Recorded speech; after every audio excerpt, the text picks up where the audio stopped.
Hi everyone, I'm Alex Turner from thebusinessdesk.com. Hope you're really enjoying the morning session so far. We've got another great session for you now. Over the next 30 minutes, we will look at how one prominent anchor institution in the North, Leeds Beckett University, is leading the way on procurement and what you can learn for your organisation too. Shortly, we will hear from Professor George Lodorfos, Dean of Leeds Business School at Leeds Beckett University, and its Head of Procurement, Sarah Coll. But first, I'd like to welcome Leeds City Council Chief Executive Tom Riordan to set the scene on why this is an important issue to the region. Thanks, Alex. It's great to be here today, and what a great lineup you've got for the conference. And what a good time to be talking about investing in the North.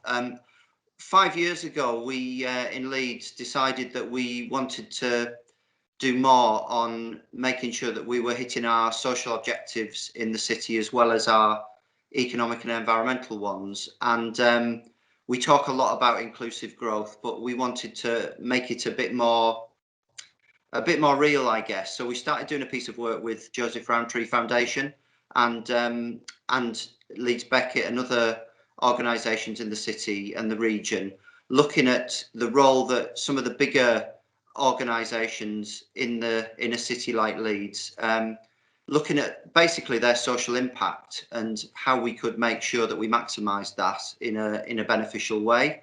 And what came out of that was a framework that we now use in the city, working with 12 different organisations to make sure that we're increasing our social impact on the city and on its people, on its residents. One of the things about big cities like Leeds is that a lot of people commute in and out.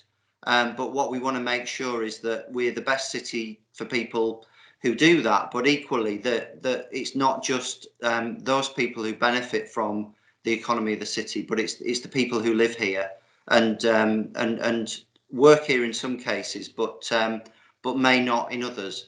So the idea of inclusive anchors has come out of that, and it's mainly public sector employers who we are working with, the universities in the city, the hospital trust, the college, and also the obviously the council, but two national organisations who've just joined us in doing this: NHS Digital and British Library, as well as Yorkshire Water as a major private sector employer.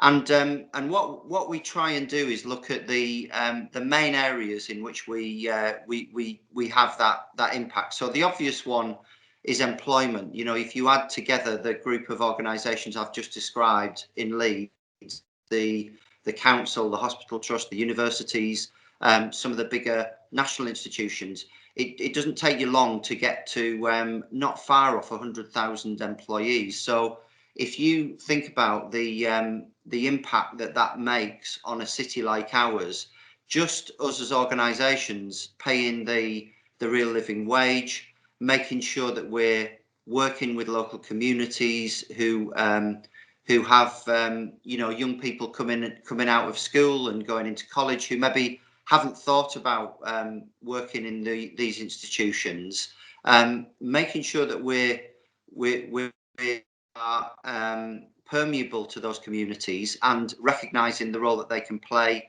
in helping us become better organisations is a sort of central social impact that we can all have. And sometimes you don't realise what's on your doorstep. And one great example of this is the work that the hospital trust, the Leeds Teaching Hospital Trust, did with the neighbouring community of Lincoln Green, where they started working with that at a very hyper, if you like, almost neighbourhood level, with working with the council, talking to some of the people who lived a stone's throw away from the hospital. And what came out of that, which was a brilliant outcome, was that it turned out that there were about 30 or 40 people who lived in that local community who were unemployed, who actually ended up getting jobs in the hospital. And really interestingly, some of those people came from recently arrived migrant communities who had arrived in Leeds, had had health qualifications in their own right in their in the country that they'd come from, but they didn't realise that they were of value in the NHS, and that the NHS was sort of on their doorstep. So we ended up with some fantastic people joining the hospital trust, and having a sort of beneficial win-win impact on the neighbouring local area. The other area that is obviously one that we can all look at is procurement, and you know, we as a council have just signed a social value charter, and that we have changed our procurement rules to make sure that we're taking account of the social impact of what we do in a more systematic way. And you're going to hear a bit about that from colleagues in Leeds Beckett, who are probably the best example of the difference that can make in terms of local economic impact. I did a piece of work a few years ago, actually, with James Kahn and others, looking at the UK government's how the UK government allowed SMEs, smaller enterprises, particularly from the BAME owners, to access government contracts, and it's similar issues to the ones that I found in Leeds, in a big council. What you'll find is you've got all the policies in place, and you've got quite will from the top of the organisation and from, you know, middle managers to do the right thing. But when confronted with the all the other rules and all the other considerations that they have to consider, it doesn't always get the you know, the outcome that you're looking for in terms of that permeability to local smaller businesses, to access some of the work that you want to do. So that's a really important one. And then the third one, the final one I'll just mention, is diversity and equality more generally, and that's an area where we're working really well with Yorkshire Water in the city to see whether we can develop almost a diversity dashboard that we can use in common with all these bigger organisations, to make sure that we're benchmarking against each other and doing what's needed to you know, to make sure that we're allowing everyone in our organisation to achieve their potential, and that we are accessible to everybody outside in the city to access jobs. And that again is one where you'll find that everyone has the right policies and the right, you know, frameworks in place, but actually the actuality of making that happen, how it feels to people from different ethnic groups who are wanting to access the jobs in the council may sometimes feel different to what we have written on paper. And the Black Lives Matter agenda last year and COVID, I think, has brought this even more to the fore. And I would say, for, you know, just finishing on the northern picture, the lessons we've learned from this process, I think, from the lived experience of people who live in the city and experience our organisations, is sometimes different to the one that you'd want to have. And so collectively signing up to this as an issue, working together on it, coming out of COVID, I think is going to be massively important for us in the north to get right. And we can, you know, build back better is the slogan. We can do that in an even more inclusive and an even better way, that will be a value to the productivity of our own organisations, but also the places in which we operate. So really looking forward to hearing the contributions now from Leeds Beckett, and I'll hand back to you, Alex. Thanks, Tom. There's a lot to take in, and a lot I think that we can learn from in that.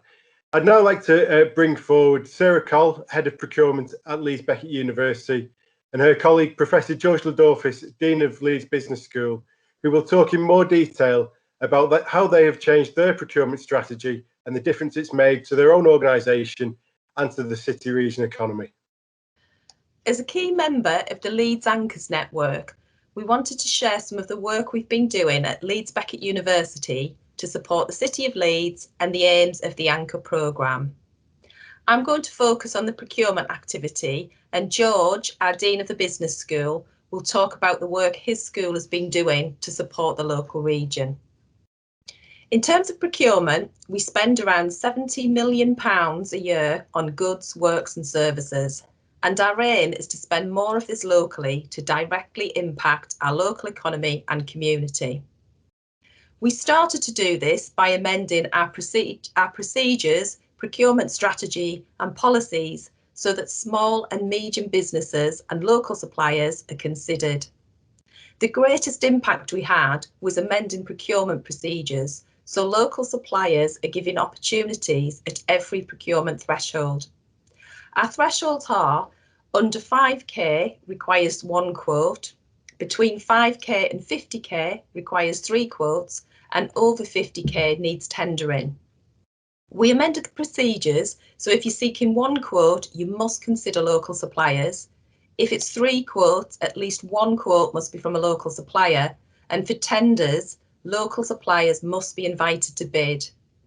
Obviously, there's exceptions, and we need to ensure we're achieving value for money, but this process ensures all internal stakeholders consider local suppliers when buying goods and services.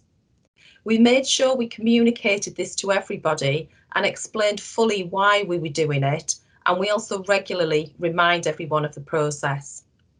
We also monitor this through new supplier setups and purchase order approvals.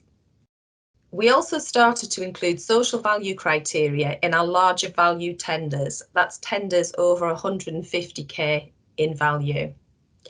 Social value is a term that covers the economic, social and environmental effects of our actions. So in procurement, instead of just evaluating tenders on price and quality, we also include criteria to minimise the negative effects we have on the environment and maximise the positive impact we have on our local community and economy. We've based our social value criteria on 4 key themes: equality, diversity and inclusivity, local skills and employment, which includes supporting the employability of our students, for example, through work placements, environmental criteria, and safe and ethical supply chains. Tom spoke earlier about the importance of the Leeds Anchors network. Anchor institutions are big, locally rooted organisations like the councils, colleges, universities and hospitals that Tom spoke of. Because we employ many people, we spend substantial amounts of money, own and manage land and assets, and often deliver crucial services, we have a weighty impact on our local communities and economies. And we have a long history in the places we're from, and we're unlikely to move. Therefore, we're intrinsically connected to them and we're pivotal to their success and well-being. There's 5 areas of activity that can make a real difference from Anchors. Firstly, as an employer, policies on recruitment, pay and conditions, progression and health can support inclusion goals, low-paid workers and help organisations to recruit and retain staff. Also through procurement of goods and services, which can be designed to support local business opportunities, recirculate wealth and bring community benefits. Through bricks and mortar, the way buildings, land and other assets are designed, procured and managed can support local communities. Through product and service delivery, public sector and community anchors can deliver services in ways designed to help those facing poverty and disadvantage. And through corporate and civic behaviours, organisations can embed anchor thinking and work with other anchors to systematically share good practice, help each other succeed and deliver enhanced positive impacts for our people and for our places. We work with the Leeds Anchors network in the procurement group. We're collaborating with a number of organisations, including the council, the NHS and other universities, to see where procurement can have the greatest impact. We're currently looking at 2 areas, construction and catering. We're also sharing best practice and we're looking at a joint portal to promote opportunities to local businesses. So how has all of this activity impacted our spend? As you can see from the slide, over the past 3 years, there's been a significant increase in local spend, both in Leeds and West Yorkshire. And whilst we accept that other factors do influence the pattern of spend, the work I've outlined has certainly had a huge impact on the percentage increase that you can see on the slides. So what next? We want a more holistic approach, working in partnership with key suppliers and offering more help to small local businesses. And we'll do this by working with our colleagues, especially our business school, supporting the great work they're doing in the local economy and community. So I'd now like to introduce you to my colleague, George Lodorfos. George is Dean of the Business School, and he's going to talk about his commitment to socio-economic development of the region and how the Business School is supporting this. Thank you, Sarah. I hope you are enjoying the conference. I am Professor George Lodorfos. I am the Dean of the Leeds Business School. As a business school, we are committed to the socio-economic development of our region, the inclusive growth agenda, to accelerate the leveling up of our economy and to create employment opportunities for our graduates. I strongly believe that retaining talent in the North is essential. Without a doubt, small and medium-sized enterprises are the backbone of the Northern economy and of our region. With the right support and an enabling ecosystem, SMEs have the potential to play an important role and even accelerate the economic recovery of our region. For this reason, SMEs are a priority for our school, the Leeds Business School. They are part of industrial and development strategies and constitute a significant portion of all businesses in our region. Don't get me wrong, this doesn't underestimate the huge contribution of medium and large-sized enterprises. It is universally agreed that COVID-19 has changed our world in unprecedented ways and has had a huge impact on businesses. Now, with this figure, I want to show how a crisis or a major event can affect a company's performance. You start with a plan strategy and a strategic plan, then something major, doesn't have to be as major as COVID-19, has an impact on the company's performance.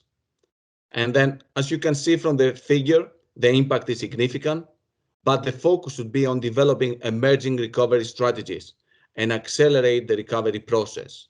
Ideally, you want, after the recovery, to be in a better position than the position that you started before the major incidents, events, or crisis. This process, as you can see and as you can imagine, takes place within a complex environment. And in this particular case, we can see also emerging waves of innovation that affect the whole process. Now, there are ways of addressing this and trying to benefit from these drastic changes. Now, businesses will need to adjust to the new business environment by developing new business models. As you can see from these figures, I call business model innovation the new models that are emerging as a result of these changes or challenges, depending on what we're dealing with. Now, organizations strongly believe that they need to use their agility or adaptive capability, as you can see that I'm calling it in this slide, in order to realize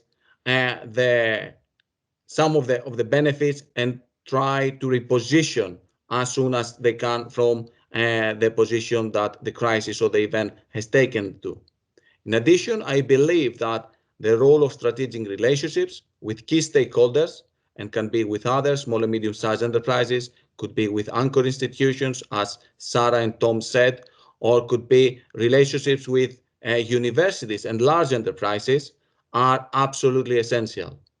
Now, in order to make all this happen, and in order to realize the benefits in the way that you should realize and recover from a difficult position, all businesses need great leadership skills. In order to support businesses and their leaders over the course of the pandemic, we have developed and delivered a range of programs. These programs are designed to support businesses and their leaders at a lot of different stages of either the business life cycle or their development cycle. Can deal with businesses at the pre-startup stage all the way to scale-ups, and can deal with managers who want to become leaders or entrepreneurs. Our programs have been delivered in partnership with the Leeds Business School's academics and practitioners and research and enterprise team from the university, which has been great support in facilitating and delivering some of these programs. I'm not gonna start presenting all the programs that we delivered. I'll just select a few just to highlight the areas that we covered. One of the programs is the Small Business Leadership Program, which is a national program developed with a number of business schools from across UK, accredited by the Small Business Charter, with aim to support SME business leaders with recovery, resilience, productivity, and sustainability. This is the program that you might have heard our Chancellor talking about, the Help to Grow program. So it is of major significance for SMEs and our region. Recently, we had great success with management knowledge transfer partnerships, which we are targeting SMEs, which are aspiring to scale up, to innovate, to recover, to grow, who will be working with us on specific projects over a period of time to achieve their expected strategic goals and objectives, which is a great way to demonstrate a good collaboration and knowledge transfer between academia, universities like ours, and small and medium-sized enterprises. Recently, we had a great success also with a project called WeCan, which is a 3-year European social funded project aiming to empower women in business. What is interesting is that this project helps women to grow using relationships, networks, and coaching, which is slightly different to anything that has been offered previously. In addition to all the above, our university business centers continue to provide direct support to over 200 SMEs. Now, being a dean of the Leeds Business School, I should highlight that in addition to these programs, our students have been working with and for businesses on live consultancy projects, as well as on live briefs for business competitions, and a lot of our students had work placements with local SMEs, but also large enterprises. Now, one question for me would be, how do you see us going forward? Now, in my view, going forward, the focus should be on meaningful strategic partnerships with key stakeholders, as I mentioned earlier on, two-way engagement with businesses, and an ecosystem which is both dynamic and connected. I strongly believe that the integration of all the great ecosystems that we've got in the north, it is vital, essential, and will give us a unique selling point or a unique advantage. In my view, the north is both an enabler and a facilitator of what a recovering economy needs. Thank you, and enjoy the rest of the conference. Thank you. There's an old clock in Leeds City Centre that underneath says Tempus Fugit, and that's certainly been true over the last half an hour. So thanks very much to Tom, George and Sarah for their contributions. I hope you've been inspired to think about your own social impact and procurement strategies, as well as the opportunities that come from working with an anchor institution such as Leeds Beckett University. Do head over to the expo area now, and you can speak to the teams at Leeds Beckett and Leeds City Council, or direct message them to arrange a catch-up later in the day. Our next session, Making the North a Global Powerhouse, is about to get underway. So do hop over into that if international trade's of interest to you and your business. And I hope you enjoy the rest of the day at Invest North. Thank you.